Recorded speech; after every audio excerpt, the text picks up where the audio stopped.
आज का हमारा टॉपिक है permutations from the chapter permutation and combination from class 11 NCERT mathematics. तो सबसे पहले हम डेफिनेशन देखेंगे परम्यूटेशन होता क्या है। तो permutation is an arrangement in a definite order.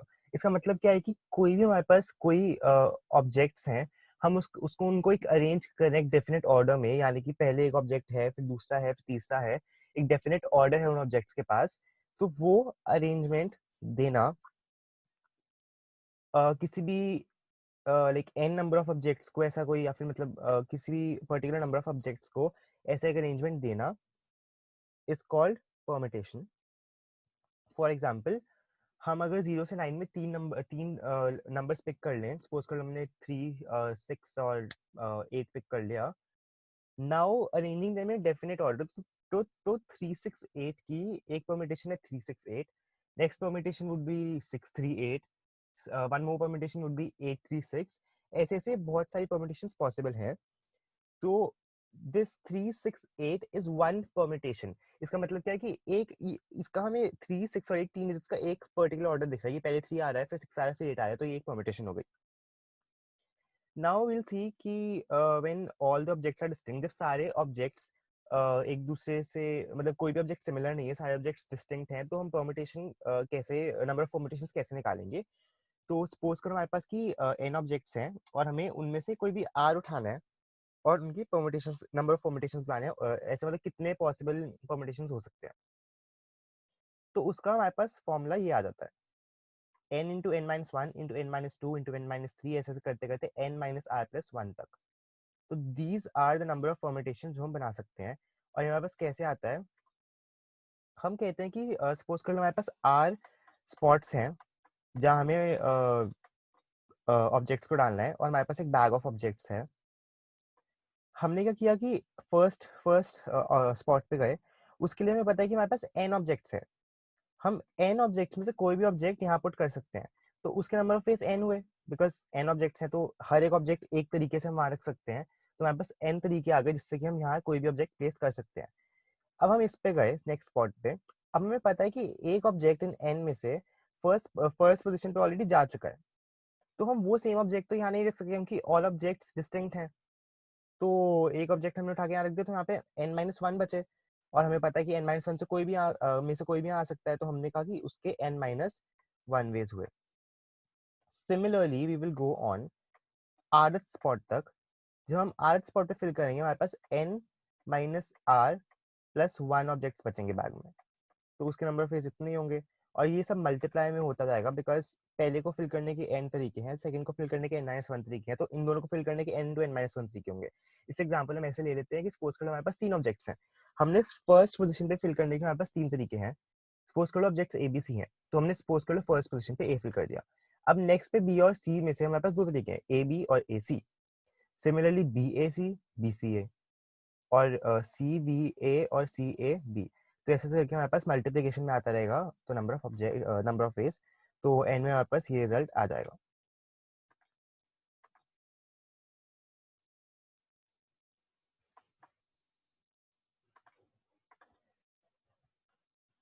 Now we'll define what is a factorial. हम फैक्टोरियल की डेफिनेशन देंगे, और फिर क्योंकि फैक्टोरियल हमें फर्दर डेफिनेशन में यूज करना है, तो हम एक बार इसे अच्छे से समझ लेते हैं। तो हमने एक डिफाइन किया, हमने कहा एन, और ये जो एक्सक्लेमेशन मार्क है इसको हम पढ़ते हैं factorial. So this is an factorial. और इसका क्या मतलब होता है, n से लेके 1 तक का सारे इंटीजर्स मल्टीप्लाई कर दो आपस में। सो n, n minus one, n minus two, n minus three, या क्रॉस इज मल्टीप्लीकेशन एक्चुअली। तो ऐसे सब कुछ मल्टीप्लाई कर दो साथ में, और दिस इज n फैक्टोरियल। अब हम सोचेंगे कि, और ये सिर्फ पॉजिटिव n के लिए डिफाइंड होता है, so this is defined only when n more than zero, strictly sorry more than equal to zero. और हमने कहा कि अब जीरो के लिए क्या डिफाइन होगा, जीरो से हम माइनस वन करेंगे तो नेगेटिव आ जाएगा।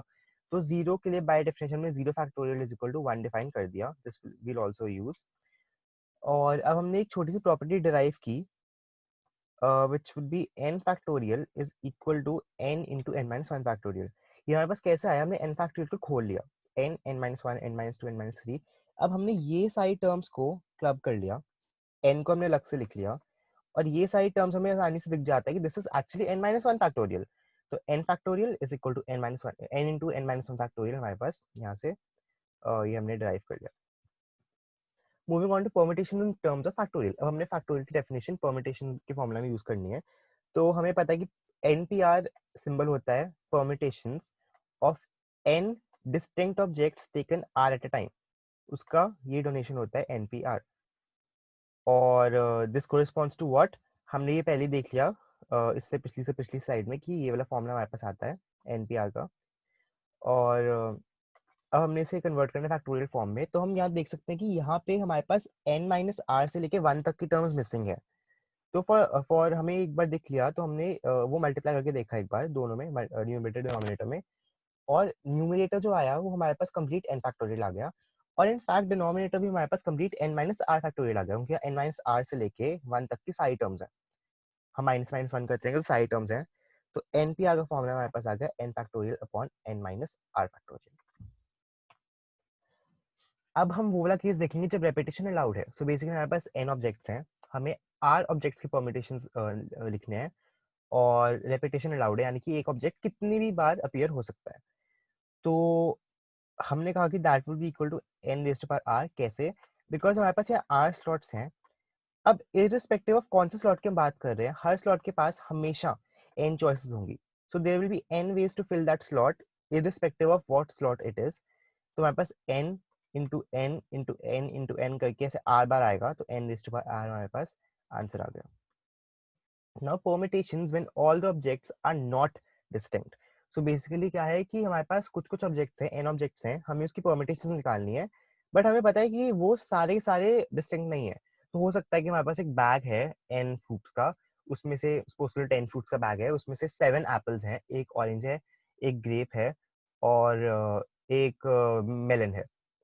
तो हमें पता है कि 7 objects are not distinct at all, वो तो सारे के सारे एप्पल्स ही हैं। तो हम परमिटेशन निकालेंगे, तो 2 एप्पल्स की परमिटेशन, मतलब 2 एप्पल्स अगर हमने 2 की परमिटेशन निकालनी है, तो 2 एप्पल्स लिए तो उनका एक ही तरीका, 2 तरीके नहीं है, एक ही तरीका है उसको अरेंज करने का, एप्पल एप्पल बस। तो अब हमने ये इसको करने का कैसे तरीका निकाला कि पहले हमने मान लिया कि जितने भी आर ऑब्जेक्ट्स हैं, आर ऑब्जेक्ट्स जो कि डिस्टिंक्ट हैं, जो कि सॉरी सेम है, हमने कहा कि उनको डिस्टिंक्ट मान लो एक बार के लिए। और अब हमारे पास n ऑब्जेक्ट्स आ गए विच आर ऑल डिस्टिंक्ट, तो हमने कहा उसको अरेंज कर लो। तो arranging that we can arrange them, we can find permutation of them in n factorial ways. ये हमने पहले देख लिया, क्योंकि r is equal to n है, तो हम npr के फॉर्मूले में जब ये डालेंगे तो नीचे डिनोमिनेटर में 0 फैक्टोरियल आ जाएगा, जो कि एक्चुअली 1 है। तो npr is equal to n factorial आ जाते हैं यहाँ से। तो हमारे पास इतने तरीके आ गए। अब हमने क्या किया कि इन परम्यूटेशंस को सेट्स में डिवाइड कर लिया। और हमने क्या प्रॉपर्टी यूज की उनको सेट्स में डिवाइड करने के लिए, हमने कहा कि ऐसा करो, जितने भी वो आर ऑब्जेक्ट्स थे, तो बच्चे जो एन माइनस आर ऑब्जेक्ट्स हैं, जब वो सेम पोजीशंस में हैं, जितनी भी परम्यूटेशंस हैं वो बिल्कुल सेम पोजीशंस पे हैं, उनको साथ में ले लो एक सेट में। तो एक सेट की जितनी भी परम्यूटेशंस होंगी उसमें क्या होगा कि सिर्फ वो वाले आर ऑब्जेक्ट्स आपस में जगह इंटरचेंज कर रहे होंगे। नाउ सी, नाउ वी से कि आर ऑब्जेक्ट्स तो सेम थे, तो जितने भी परम्यूटेशंस ऐसी हैं जिसमें वो सिर्फ वो वाले आर ऑब्जेक्ट्स आपस में जगह चेंज कर रहे हैं और बाकी सारे ऑब्जेक्ट्स सेम है, अपनी अपनी जगह पे हैं, वो सारी परम्यूटेशंस तो एक्चुअली एक ही हैं, हमने एक ही बार काउंट करना है उन्हें। तो जो हमारा आंसर है, जो हमें number of permutations in all objects are not distinct, हमें जो आंसर चाहिए that is actually equal to the number of sets, because एक सेट में से एक ही परम्यूटेशन हम उठाएंगे। हमने बेसिकली अब हमारी प्रॉब्लम क्या रिड्यूस हो गई, हमें नंबर ऑफ सेट्स फाइंड करने हैं, हमें कितने नंबर ऑफ सेट्स में डिवाइड किया उसको। तो हम उसके लिए क्या करेंगे कि एक सेट में जितने भी नंबर ऑफ परम्यूटेशंस हैं हम वो फाइंड करेंगे। तो टोटल नंबर ऑफ परम्यूटेशंस जो कि n फैक्टोरियल है, हम we will divide that by number of permutations in one set. और एक सेट में हम कैसे फाइंड करेंगे कितनी परम्यूटेशंस हैं, हमें पता है कि सिर्फ r ऑब्जेक्ट्स आपस में इंटरचेंज कर रहे हैं, तो उसको करने के कितने तरीके हैं, r फैक्टोरियल, जस्ट लाइक इसको n फैक्टोरियल तरीके थे इसको करने के, वैसे इसको करने के r फैक्टोरियल तरीके हैं। तो हमने कहा कि n factorial by r factorial हमारे पास आंसर आ गया, total number of permutations upon number of permutations in one given set. तो ये हमारे पास आंसर आ गया, number of permutations when all objects are not distinct. Now we come to the practical relevance of permutations क्या practical relevance होगी इसकी. So basically we are using permutations like very often, and a large number of people from like various diverse fields are using them. For example take probabilistic studies. हम क्या करते हैं कि किसी भी इवेंट की प्रोबेबिलिटी निकालने के लिए वी प्रिपेयर सैम्पल स्पेस, जिसमें हम देखते हैं कि कितने मतलब क्या क्या पॉसिबल है इवेंट होना, और उसका नंबर जो होता है उस सैम्पल स्पेस से कितने इवेंट्स हैं, that can be easily calculated using permutations. Suppose कर लो हमें एक सपोज कर लो we are playing a game, we are playing a gamble. हम गैम्बल कर रहे हैं और एक बैग में हमारे पास कुछ कुछ बॉल्स हैं, 5 ब्लैक 2 रेड और एक वाइट है सपोज कर लो. और हमें पता है कि हम अगर वाइट बॉल निकालेंगे बैग से तो ही हम जीतेंगे. ये एक रियल लाइफ सिचुएशन है. एंड तुम्हें डिसाइड करना है कि तुम कितने पैसे उस गैम्बल में इन्वेस्ट कर रहे हो so that eventually you win. तो तुम probability kind of find out करने की कोशिश करोगे कि क्या कितने चांसेस हैं एक्चुअली वो वाइट बॉल आने के. If you think that the chances are high, then you will invest more money, और else you will invest less money. Similarly ये तो हमारे पर्सनल लाइफ से एक वो था, but like making predictions in maybe forecasts और ऐसी ह्यूज एप्लीकेशन में जो कि द होल पब्लिक को अफेक्ट करता है, प्रोबेबिलिटी दिस परम्यूटेशन की स्टडी वहाँ यूज होती है. सिमिलरली इन कंप्यूटर एल्गोरिथम्स, सो कुछ कुछ कंप्यूटर एल्गोरिथम्स डिपेंड करता है कि लाइक सपोज करो finding a string in a document, तो डिपेंड करेगा कि कितने पॉसिबल परम्यूटेशंस हैं उन लेटर्स के आपस में. सपोज करो हमने हैट फाइंड करना है, तो we know that there are 6 possible permutations, H E T, A T H, T H, T H A वगैरह वगैरह. तो हैट फाइंड करने के लिए जो उसको टाइम लगेगा उस एल्गोरिथम को फाइंड करने में, हैट वर्ड, तो उस पर डिपेंड करेगा. तो this can also be considered while writing such efficient algorithms. So this was all for this video for the main points for permutation. Thank you.